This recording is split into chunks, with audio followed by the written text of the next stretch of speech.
A lot of victims of domestic violence have become so acclimated to the abuse, they don't realize that they are in an abusive situation.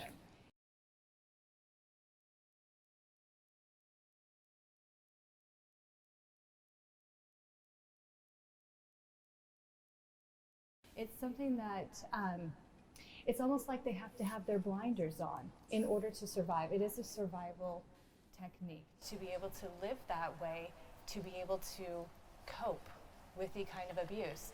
A lot of times victims of domestic violence, and I don't even like the word domestic violence, we domesticate our pets. It doesn't capture the full terror of what these people are going through day to day, that they get really good at negotiating their own hostage situation. And so a lot of times we have to pull that victim out of domestic violence, let them detox from the abuse before they can have this, what we call the awakening. And domestic violence can look, it's not just about hitting. It's not a black eye and a broken arm. It's not just about that. It can look like a variety of things. Although if it was all physical, it'd be a lot easier to prove. Proving domestic violence in the control power situation, it's very difficult to prove because your abuser becomes so just very good at pretending not to be the person he really is. And it's very difficult.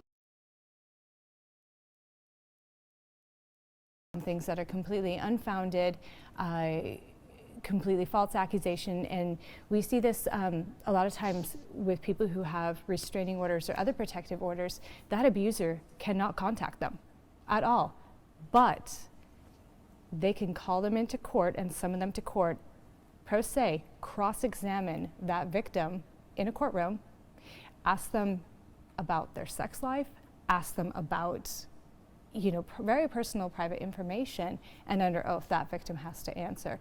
So we definitely have some things that need to be fixed with our system.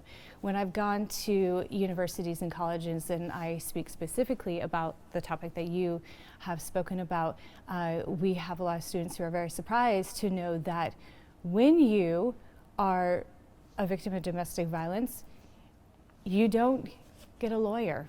One is not appointed to you, especially if you are trying to protect your children. And just because you may get a protective order and doesn't mean that your children are protected from the abuser. And so we see a lot of victims fall on the sword because they're protecting their children, and they will intentionally put themselves into harm's way just as the abuser attended. Another thing that is not usually talked about is you don't get a jury. There is not a jury when you are in family court.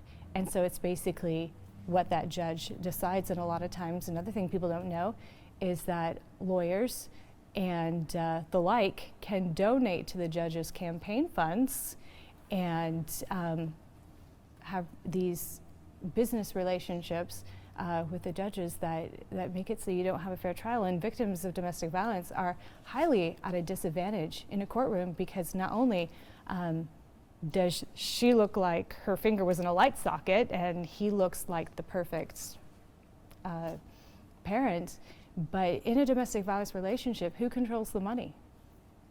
Who can afford the lawyer? Who can afford the dream team? I'll tell you what, it's not the victim. And so we definitely have some holes in our system here.